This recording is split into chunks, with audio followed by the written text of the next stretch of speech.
Alrighty. Hey everyone. This is Dana of the Every Which Way podcast, and this is the Every Which Way podcast.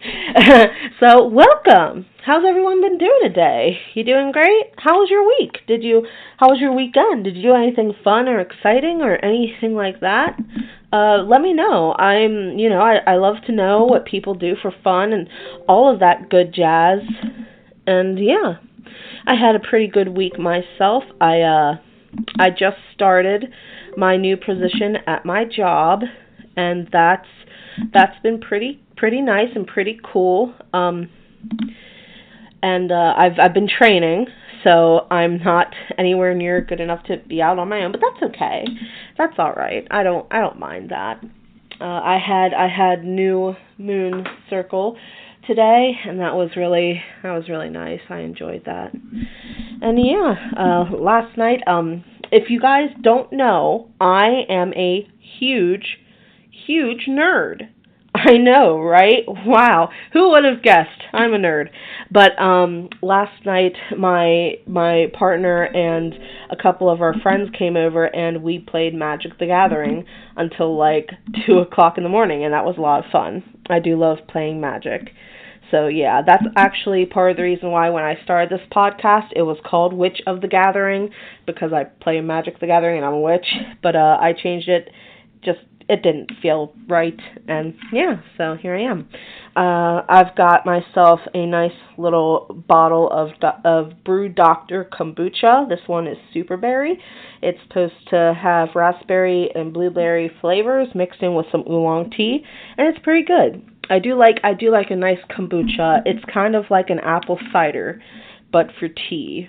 If you know, you know. And it is good. What are you guys drinking? Are you snacking on something? I think when I'm done recording, I'm gonna heat up some of my leftover Buffalo Wild Wings and have myself a little afternoon lunch. So yeah. Well, let's get on to the episode. So what are we going to talk about today? What am I going to talk at you today? Well, I'm going to talk about a plant. It's been a good while since we've had a good plant episode. I think this is only going to be the second one.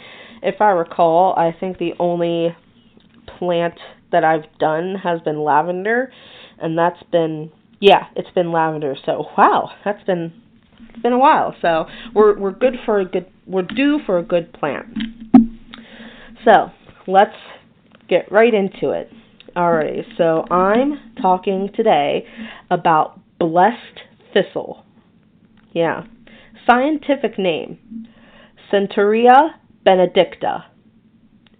It has numerous other names, which I did not look up before I started recording because my mind is a one-track pony most of the time, and I forgot. But I'm gonna throw a lot of names at you. All right, so just sit down. We're gonna ride on this together, and we'll both be embarrassed and just laugh at my horrible pronunciation. So here we go. All right. So other names for blessed thistle: Carbonea benedicta. Cardo bendito. I like that. That's kind of cute. Cardo santo. Cardus benedictus. Chardon beni. Chardon benit. Chardon marbre. Senesi benedicti. Oh, hey Salem. Salem has graced us with his presence today. Let me pet you, bud. Okay, you just want to go and lay on the chair with the nice, soft, comfy blanket, and you don't want to let Mom touch. Okay, that's fair. All right, continue on with the other names: Herba, Scenicus, Scenicus benedictus, Holy Thistle, Saffron sauvage, Spotted Thistle, and Saint Benedict Thistle. All right. So I'm going to get into some of the scientific stuff, which, you know, can be hit or miss for me. But it's in, okay, so it's in the clade, and a clade is just a grouping that includes a common ancestor and all descendants, living and extinct, of that ancestor. So the clade that this plant is in is called Trachyophytes. It's in a couple of different glades. Sorry, my handwriting is just awful. But it's in that first one. It's also in the angiosperms, the eudicots, and the asterids clade. Its order is in the Asterales. The family that it's in is Asteraceae. The tribe it's in is Carduae. Oh, woof. This is why I didn't become a scientist, because I can't pronounce things. Not because I don't study or anything. The subtribe is Centaurinae. Its genus is Centaurea. And its species is C. benedicta. So the blessed part of the name for this plant came about due to it being included in herbal remedies and also as a cure for the plague. So, yeah, that's one big thing. It's native mostly to the Mediterranean region and Western Asia, but you can almost find this plant pretty much anywhere. It's spread to North America, and it's pretty common. It's not rare or endangered or anything like that. It likes a sunny, well-draining soil. And it is an annual plant, and that means that it completes its life cycle in one growing season. So let me paint you a word picture, just in case you don't really know what blessed thistle looks like. It has long, narrow leaves that are covered in fine hairs and has a prickly green flower head. All right, so there you go. The leaves and flowers are harvested in the summer, right after flowering, after the morning dew has evaporated. And I'm going to say this, and I'm going to say this one time only. Blessed thistle is not the same plant as milk thistle. They are two totally different plants. So yeah, there you go. Blessed thistle contains tannins, which aid with diarrhea, cough, and swelling. It typically grows between 20 and 24 inches, but there have been some plants that have exceeded 30 inches and stuff. It has yellow and purple flowers when it blooms, which I love purple, so that's awesome. It was first used in Ayurvedic medicine, and it spread to parts of Europe and was touted as an all-star in the Middle Ages due to it being used to help cure and fight off the plague. You know, the bubonic plague, the Black Death, the thing that killed a third of Europe's entire population. Yeah, that. It was good at just knocking it right on its butt and just telling it to stop. It was really good at that. So, yeah, there you go. Excuse me. I'm going to take a little sip of my booch. I do love me a nice kombucha. If you like kombucha, then you know where I'm coming from. If you don't like it, I am sorry that you have to hear me take sips of it this episode. So, blessed thistle is resistant to herbicides and is difficult to dig up. It also prefers an environment that's been damaged in some way or form, resulting in it being a warrior against humans and animals, which, because it is kind of stubborn and unwilling to, die, it kind of allows that damaged ground and land to heal. Here's a nice legend that's about blessed thistle. So this legend tells of an angel who appeared before King Charlemagne in a dream. King Charlemagne was the king of France during the 1st century. So this king was fighting in a war, and his army was just plague-ridden. Like, a lot of people were sick and dying. This angel instructed Charlemagne to fire an arrow into the air, and whichever plant it landed on, he was to feed to his troops. Well, King Charlemagne did just that, and his arrow so happened to land on blessed Thistle, and his army was saved from the plague, thus allowing the war to continue. And some speculate that that's part of the reason why it became known as blessed, which is great. I love it. I love me a good tale. So the scenicus part of its names come from the word, I'm going to butcher this, Knitzein, Knizein, which roughly translates to torment. And this is due to its leaves being prickly, and if you touch it, they're going to, kind of jab you a little bit. So in the medical field, blessed thistle is often used to help treat digestive issues. When it is ingested as a tear tonic, it can help to slow digestion and aid in loss of appetite and eating disorders. The leaves help stimulate saliva and gastric juices. This is a often bitter plant. A lot of people refer to this plant as being bitter, and due to that bitterness, it aids in bile flow and the production of hydrochloric acid. It used to be grown in European monastery gardens, which is, again, some herbalists and people and naturalists think that that's part of where it got its the blessed part of the blessed thistle. Both Pliny the Elder and a Greek naturalist named Dioscorides claimed blessed thistle was powerful against venomous bites, including, but not limited to, scorpions. Although it is possible that both men weren't actually talking about blessed thistle, but a similar plant. So take that for what you will. This plant was popular to put in Renaissance treaties. Not treaties like war treaties, but like paintings and tapestries and stuff like that.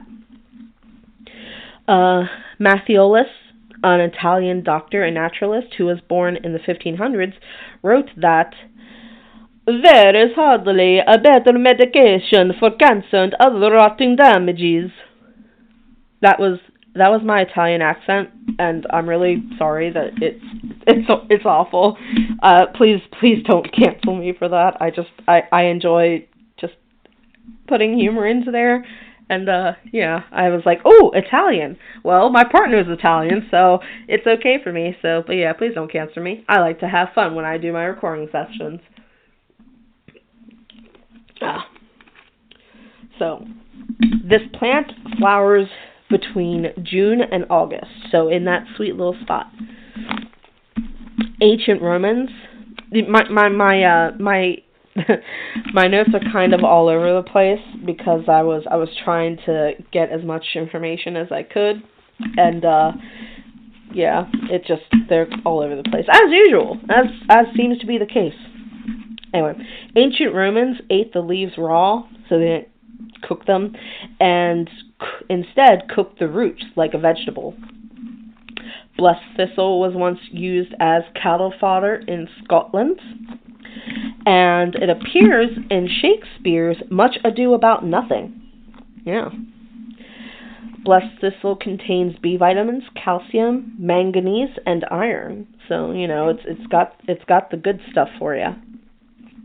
In folk medicine, blessed thistle was used as a tonic, an astringent, a diaphoretic, which means it helps to increase perspiration, a emetic, which means that it helps induce vomiting, and a stimulant. Historically, this plant was used to treat liver disease, jaundice, hepatitis, congestion, fevers, diarrhea, and the flow of breast milk. There you go. And blessed thistle is still used today to help treat issues, digestive health, stimulate breast milk production, bacterial infections, and increase inflammation. Though I will put out here to please consult your doctor or physician before just eating plants and herbs. Like, don't just be like, well, Dana from every which way said that this was good for this, that, and the other thing. No, please consult your doctor before you just put it in your body. Please, always. Don't just put substances in your body without really knowing if they're going to affect anything of yours or not. That's not safe. That's not okay. I mean, I'm not going to tell you how to live your life, but just don't come at me if you put this plant up your butt and it doesn't do stuff that, I researched it and in fact is not good for you. So don't come at me. I'll not have it. That's not my fault, okay? I just want to throw that out there that way so we are all on the same page, all right? All right, so let's get into the metaphysical aspects of blessed thistle. So, blessed thistle, the element primarily associated with this is fire. And that is because its planetary and celestial body associations are the Sun and Mars. All right? So, with that being said, can you guess what zodiac sign it's usually most often associated with? Can you guess? I'll give you a minute. Go ahead. Say it to yourself inside your head or out loud. Just say it, okay? I'm gonna pause now. So, what zodiac sign do you think this is associated with? That's right. It's associated with Aries. Yeah. So if you guessed Aries, you're right. If you guessed anything else, well, you're just a big fat loser. I'm kidding. You're not a loser. You're awesome. The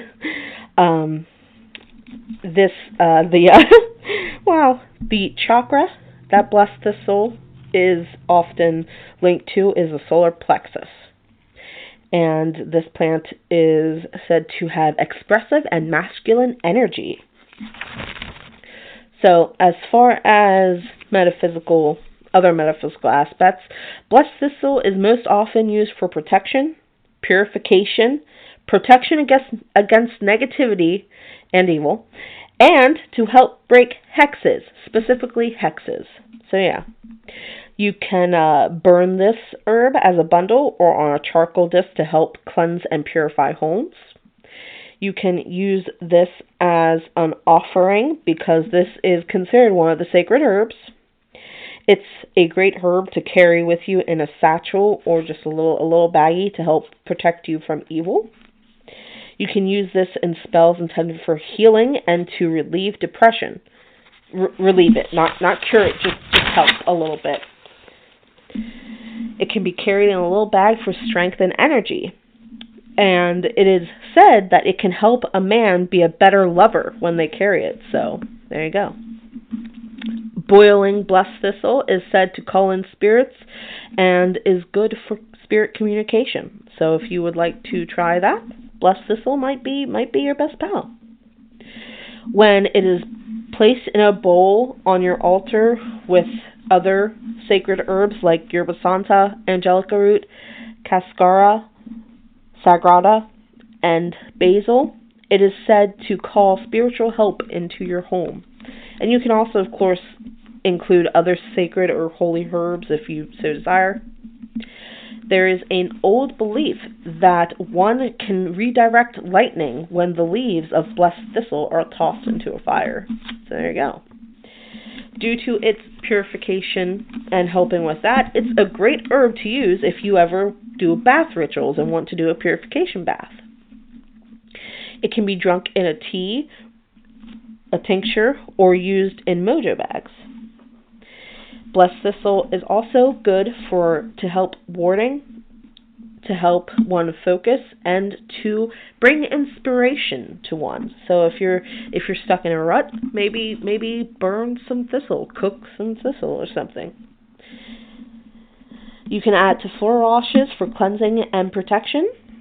And it's also a good plant to dress candles and stuff poppets with. So yeah.